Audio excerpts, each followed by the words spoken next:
मैं तो दोस्तों इसको रेकमेंड करूंगा, और इसलिए भी रेकमेंड करूंगा क्योंकि यहाँ पर जो टेम्परेचर आपको दिख रहा है वही कार्टेज का टेम्परेचर मिल रहा है, जबकि OSS टीम में या फिर GBM के जो T12 सीरीज आती है फिर T210 सीरीज आती है उसमें काफ़ी ज़्यादा डिफरेंस मिलता है। जो यहाँ पर आप सेट करते हो उससे कहीं ज़्यादा कार्टेज का टिप का टेम्परेचर होता है।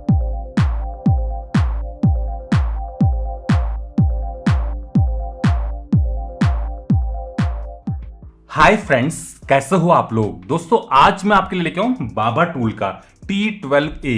ये एक 75 वाट का शोल्डरिंग स्टेशन है जिसमें आप हैको की T12 कार्ट्रिजेस का इस्तेमाल कर सकते हो, और ये बेटर है as compare to OSS team या फिर GBM के T12 सीरीज से और इवन T210 सीरीज से। तो आइए दोस्तों आज करते हैं इस सोल्डिंग स्टेशन को अनबॉक्स, देखते हैं इसके फीचर्स को, डिजाइन को, परफॉर्मेंस को, शोल्डिंग डिशोल्डिंग को, और फाइनली ये भी देखते हैं कि ये स्टेशन क्या लेने लायक है, क्या ये बेटर है as compare to OSS team या फिर GBM के T12 सीरीज से। तो चलिए देखते हैं आज ये सब। बाबा टूल का ये T12A आता है कुछ इस टाइप की पैकिंग में। आइए करते हैं इसको अनबॉक्स। डिब्बे में सबसे ऊपर है इसका यूजर मैनुअल। ये बाबा टूल का T12A है। High efficiency digital display constant temperature soldering station है ये, और कैसा ये दिखता है यहाँ पर आप देख सकते हो। इसमें इसके फीचर्स, इसके सिमेटिक, कैसे इसको इस्तेमाल करना है, कैसे टेम्परेचर को सेट करना है, कैसे टेम्परेचर कंपनसेशन को सेट करना है, फ़ारेनहाइट सेल्सियस में कैसे सेट करना है, पासवर्ड प्रोटेक्शन कैसे लगानी है, हैंडल में बिट को कैसे इस्तेमाल करना है, इसकी वारंटी, ये सब कुछ पढ़ने को मिल जाएगी। आगे बॉक्स में है मेन शोल्डिंग स्टेशन। तो ये हो गया बाबा टूल का T12A। काफ़ी लाइट वेट स्टेशन है और बड़ा डिस्प्ले है। आगे है एक बिट, T12 बिट है ये। इसका मेन हैंडल, इसमें आप T12 कार्ट्रिजेस को लगा सकते हो। इसका ये कनेक्टर हो गया, और कनेक्टर को लॉक करने के लिए यहाँ पर एक थ्रेड भी है। आगे है पावर कोड, और फाइनली है बॉक्स में इसका स्टैंड के साथ आपको मेटल वूल भी मिल जाएगी और स्पंज भी है फॉर टिप क्लीनिंग। बस इसके डिब्बे में यही कुछ आता है। आइए अब देखते हैं इस मेन पावर यूनिट को। तो ये हो गया बाबा टूल का T12A। दिखने में स्टेशन कुछ इस टाइप का है, काफ़ी लाइट वेट स्टेशन है। आगे की साइड को डिस्प्ले मिल जाएगा, काफ़ी बड़ा डिस्प्ले है, और साथ में कुछ कंट्रोल बटन्स हैं। ये हैंडल के लिए जैक हो गया, यहाँ पर ऑन ऑफ स्विच हो गया। इस साइड आपको IC कनेक्टर मिल जाएगा फॉर AC मेंस, साथ में फ्यूज भी है। वेंट्स आपको मिल जाएंगे, तीनों साइड पर वेंट्स हैं, और नीचे की साइड को रबड़ के पैड्स हैं ताकि आप इसको टेबल पर ग्रिप कर सको। आइए अब इसके हैंडल को भी देख लेते हैं। तो ये हो गया T12A का मेन हैंडल। कार्टेज यहाँ पर लगेगी कुछ इस टाइप से। बाबा टूल का ये T12 हो गया और ये कनेक्टर हो गया।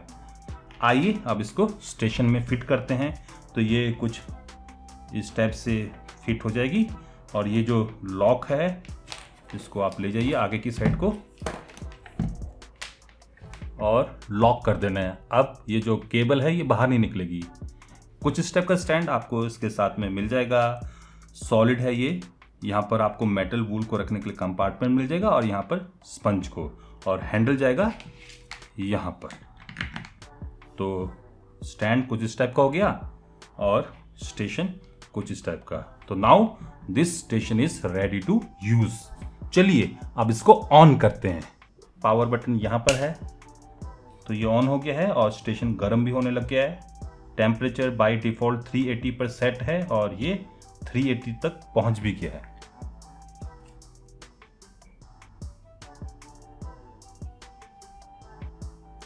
आइए दोस्तों मैं आपको कुछ इसके फंक्शंस को दिखा देता हूं।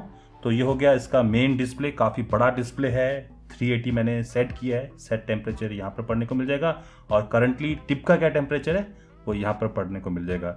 यूनिट्स इस समय सेल्सियस पर सेट है। दोस्तों ये जो बीच वाला बटन है इससे आप मेनू को कॉल कर सकते हो। ये ऊपर नीचे ले फिर आगे चेंज कर सकते हो। अगर आपको टेम्परेचर को कम करना है, ज़्यादा करना है, तो आप यहाँ पर इन बटन्स को डायरेक्टली प्रेस करके टेम्परेचर को कम ज़्यादा कर सकते हो। जैसे कि अगर मुझे टेम्परेचर को कम करके 350 पर सेट करना है तो मैं इसको लॉन्ग प्रेस कर देता हूँ। 350 पर मैंने इस समय सेट कर दिया है, और जो स्टेशन है वो अब 350 तक पहुँचने की कोशिश कर रहा है, और राइट नाउ ये पहुँच भी गया है। ऐसे अगर मुझे टेम्परेचर को बढ़ाना है, 400 करना है, तो मैं इस बटन को प्रेस एंड होल्ड कर लेता हूँ और टेम्परेचर को 400 सेट कर देता हूँ और टिप भी 400 तक पहुँच जाती है। और यहाँ पर दोस्तों आपको करंट लोड की टिप पर कितना लोड है वो देखने को मिल जाएगा। और अगर आप मेनू की बात करें तो इस बटन को प्रेस करके मैं मेनू में स्विच कर सकता हूँ। मेनू नंबर 1 पर मैं टेम्परेचर को चेंज कर सकता हूँ। तो यहाँ पर अगर मुझे टेम्परेचर को चेंज करना है तो मैं इसको यहाँ से डायरेक्टली एसेस कर सकता हूँ, नहीं तो मैं डायरेक्टली बाहर से भी करता था। तो इस समय मैं टेम्परेचर को सेट कर देता हूँ 300 डिग्री सेल्सियस और उसके बाद इस बटन को टैप करके इसको सेव कर देता हूँ। तो ये सेव हो गया। आगे दोस्तों नंबर 2 मेनू में आप कैलिब्रेशन कर सकते हो। अगर आपको लगता है कि जो टिप का टेम्परेचर है वो चेंज हो रहा है, जितना आपने सेट किया है उससे कहीं ज़्यादा या कम है, तो यहाँ पर आप ऑफ सेट को सेट कर सकते हो। बाय डिफॉल्ट ये 23 पर मुझे मिला है, 23 रहने देते हैं। आगे है सेल्सियस और फ़ारेनहाइट में स्विच करने की ऑप्शन। अगर मुझे फ़ारेनहाइट में स्विच करना है तो मैं नंबर 3 मेनू पर जाऊँगा और फ़ारेनहाइट को सिलेक्ट कर दूँगा और इसको सेव कर देते हैं। तो इस समय जो टेम्परेचर है वो अब फ़ारेनहाइट में रीड करेगा।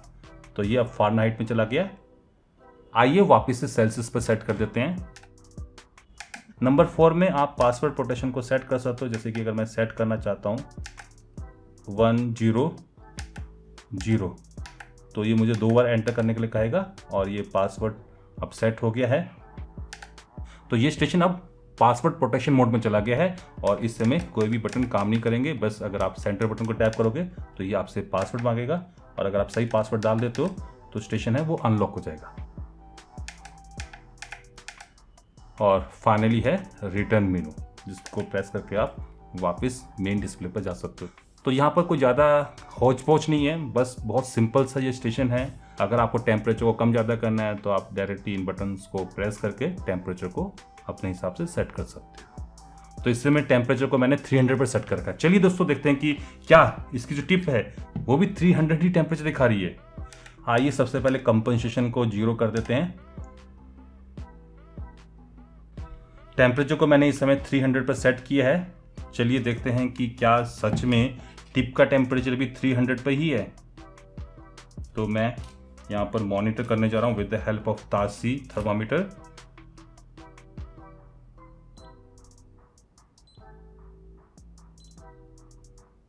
देख लीजिए दोस्तों कितना ये एक्यूरेट है।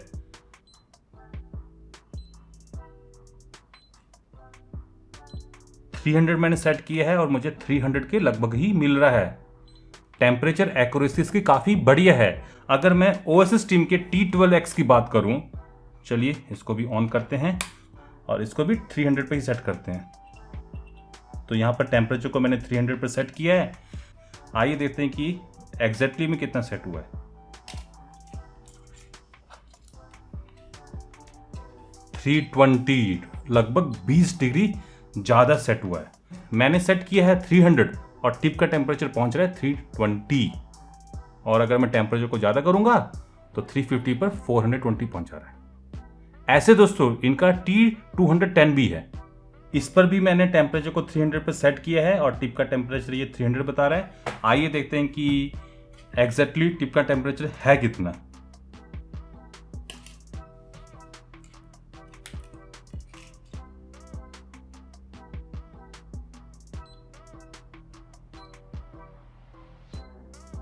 $348, $349, $352, तो 350 के करीबन इसके टिप का टेम्परेचर पहुंचा है अगर मैं सेट कर रहा हूँ 300।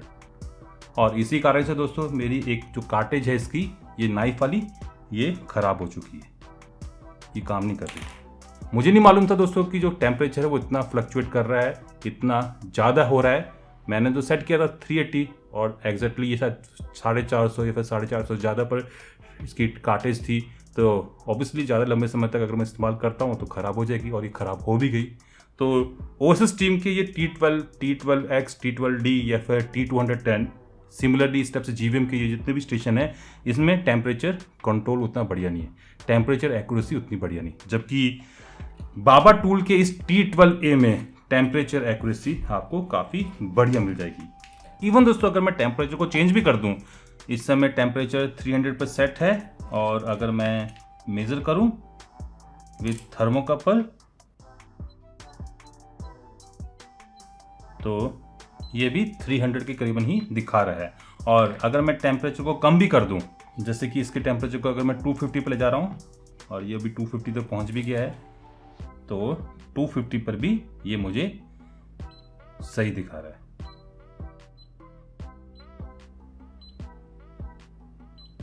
तो 255 पे जाके ये सेट हुआ है। और अगर मैं टेम्परेचर को चेंज करके 200 कर दूं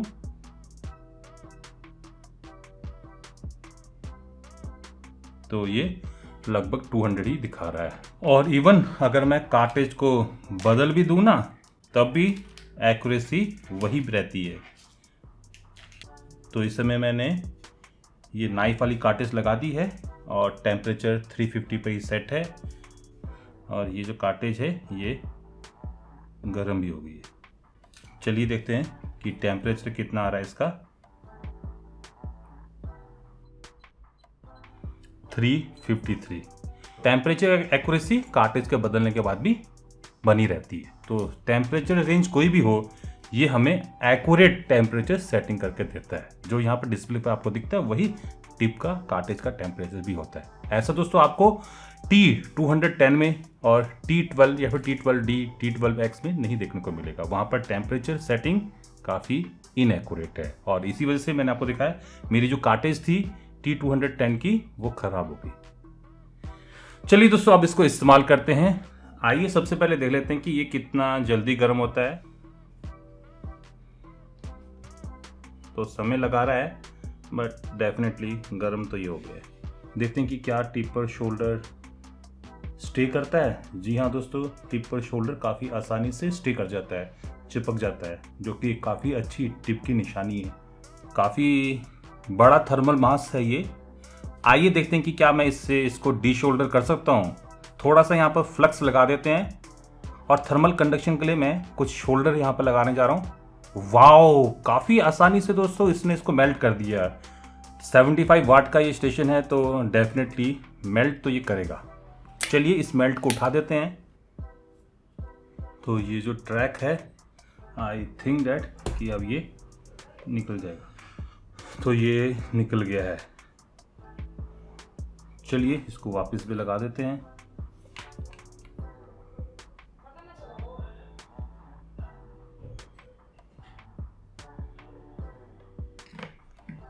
तो ये वापस लग भी गया है।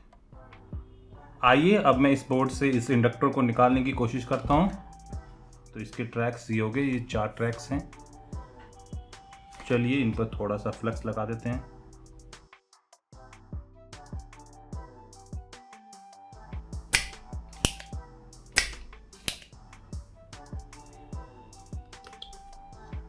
तो ये इंटरफेरेंस कॉइल निकल गई है। चलिए इसको वापस लगा देते हैं।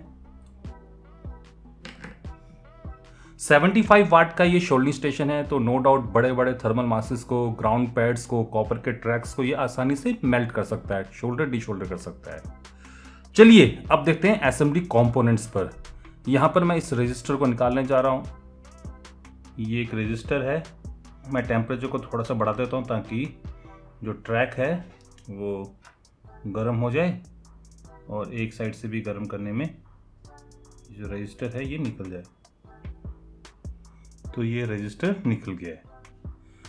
चलिए इसको वापस लगा देते हैं, बट बिफोर डैट मैं ट्रैक्स को क्लीन कर देता हूँ। एक साइड नया शोल्डर लगा देता हूँ।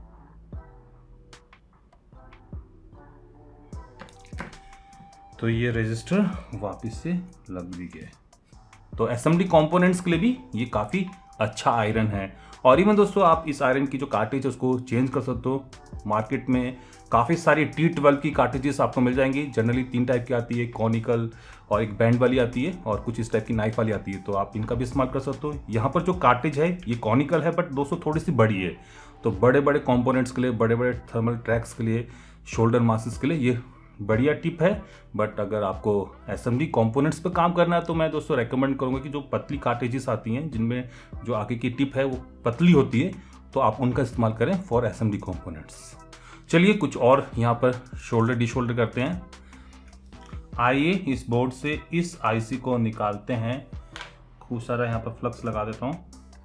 अब शोल्डिंग आयरन की मदद से तो मैं इस आईसी को नहीं निकाल सकता हूँ, क्योंकि एक साथ सारे पैड्स को गर्म करना थोड़ा सा कठिन रहता है। But with the help of this low melting shoulder paste मैं इस आईसी को भी शोल्डिंग आयरन की मदद से निकाल सकता हूँ।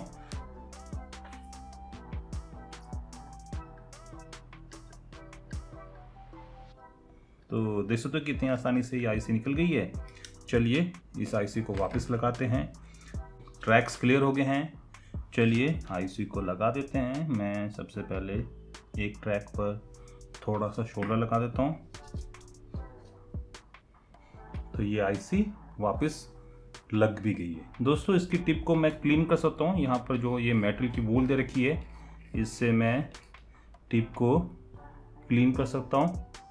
और जो पीछे स्पंज दे रखा है उसमें पानी डाल के मैं उससे भी टिप को क्लीन कर सकता हूँ। यकीनन दोस्तों यहाँ पर बाबा टूल का ये T12A परफॉर्मेंस में काफ़ी बढ़िया है। शोल्डिंग डी शोल्डिंग के मामले में ये काफ़ी अच्छा स्टेशन है। इससे मैं बड़े बड़े थर्मल मासेस को, हीट सिंक ट्रैक्स को, कॉपर ट्रैक्स को, SMD कंपोनेंट्स को, और इवन दोस्तों जो नॉर्मल शोल्डिंग डी शोल्डिंग होती है बोर्ड पर, SMD कंपोनेंट्स पर, IC ट्रैक्स पर, सब कुछ इससे आसानी से कर सकता हूँ। और सबसे बढ़कर कि इसमें हैको की T12 कार्ट्रिजेस लग जाती है। आजकल काफ़ी सारी क्लोन कार्ट्रिजेस आपको मार्केट में मिल जाती हैं। अराउंड 200-250 रुपये से स्टार्ट होती हैं। आपको बैंड मिलती है, नाइफ वाली मिलती है, स्ट्रेट कॉनिकल मिलती है, तो आप इनको इसमें इस्तेमाल कर सकते हो। तो परफॉर्मेंस इसकी काफ़ी बढ़िया है। आइए दोस्तों अब देखते हैं कि इसका ये जो हैंडल है ये कितना गर्म हुआ। मैं इसको लगातार 2-2.5 घंटे से इस्तेमाल कर रहा हूँ। चलिए देखते हैं कि क्या ये कंफर्ट जोन में रहता है। लग तो रहा है कि काफ़ी ठंडा है। चलिए देखते हैं कि ये कितना गर्म हुआ है। मैं फ्लिर के इस थर्मल इमेजिंग कैमरा से देख लेता हूँ, तो टिप डेफिनेटली काफ़ी गर्म है। और मेरा ये जो थर्मल इमेजिंग कैमरा है ये टिप का टेम्परेचर तो नहीं मेजर कर पाएगा, बट मैं इससे हैंडल का टेम्परेचर तो डेफिनेटली मेजर कर सकता हूँ। अराउंड 44-45 डिग्री सेल्सियस तक इस समय इसका हैंडल गर्म हुआ है, जो कि as compare to JC T245 RN काफ़ी कम है। लगभग 2-2.5 घंटे से ये स्टेशन लगातार ऑन पड़ा हुआ है और इसका हैंडल का टेम्परेचर अराउंड 45-46 तक पहुंच चुका है। ज़्यादा गर्म नहीं होता है, तो आराम से आप इसको काफ़ी लंबे समय तक इस्तेमाल कर सकते हो। अगर बड़े पैड्स हैं, थर्मल पैड्स हैं या फिर हीट सिंक्स वाले पैड्स हैं, तो आप आसानी से इसको आराम से 10-12 मिनट, 15-20 मिनट तक इस्तेमाल कर सकते हो। इवन दोस्तों मैंने 2.5 घंटे से इसको ऑन ही रखा हुआ है, कोई हैंडल में गर्मी मुझे महसूस नहीं हो रही। तो टेम्परेचर प्रोफाइल भी अच्छा है और इसका हैंडल भी काफ़ी बढ़िया है, और डेफिनेटली स्टैंड तो बढ़िया है ये। तो ये रहा बाबा टूल का T12A, जो कि नो डाउट परफॉर्मेंस में, शोल्डिंग डी शोल्डिंग में और टेम्परेचर एक्यूरेसी में काफ़ी बढ़िया है। मैं तो दोस्तों इसको रेकमेंड करूंगा, और इसलिए भी रेकमेंड करूंगा क्योंकि यहाँ पर जो टेम्परेचर आपको दिख रहा है वही कार्टेज का टेम्परेचर मिल रहा है। जबकि OSS टीम में या फिर GBM के जो T12 सीरीज आती है, फिर T210 सीरीज आती है, उसमें काफ़ी ज़्यादा डिफरेंस मिलता है। जो यहाँ पर आप सेट करते हो उससे कहीं ज़्यादा कार्टेज का टिप का टेम्परेचर होता है। और मैंने आपको बताया भी था कि मेरी T210 की एक कार्टेज जो नाइफ वाली है वो ख़राब होगी इसी वजह से, क्योंकि सेट मैंने किया था 350 या फिर 380 और कार्टेज का टेम्परेचर 500 तक जा रहा था, जिससे वो कार्टेज ख़राब होगी। तो अगर आपको टेम्परेचर एक्यूरेसी में बढ़िया T12 स्टेशन चाहिए तो बाबा टूल का T12A लेने लायक स्टेशन है। मैं इसको रेकमेंड करता हूं। अगर आप इस स्टेशन को मंगवाना चाहते हो तो इसका जो लिंक है मैं आपको नीचे प्रोवाइड कर दूंगा, आप वहां पर जाके इस स्टेशन को ले सकते हो। तो फिलहाल आज के लिए बस इतना ही। आशा करता हूं कि आप सभी लोगों को ये वीडियो पसंद आई होगी। अगर पसंद आई तो आप इस वीडियो को लाइक कर सकते हो, शेयर कर सकते हो, और अभी तक अगर आप लोगों ने मेरे इस चैनल को सब्सक्राइब नहीं कर रखा है तो जाने से पहले मेरे इस चैनल को सब्सक्राइब भी कर सकते हो। अगर कर रहे हो तो साथ में जो बेल आइकन है, घंटे वाला जो निशान है, उसको और करके बजा जाना, ताकि आप लोगों से मेरी कोई फ्यूचर अपडेट, कोई फ्यूचर स्टेप की वीडियो मिस ना हो पाए। नमस्कार, बाय बाय।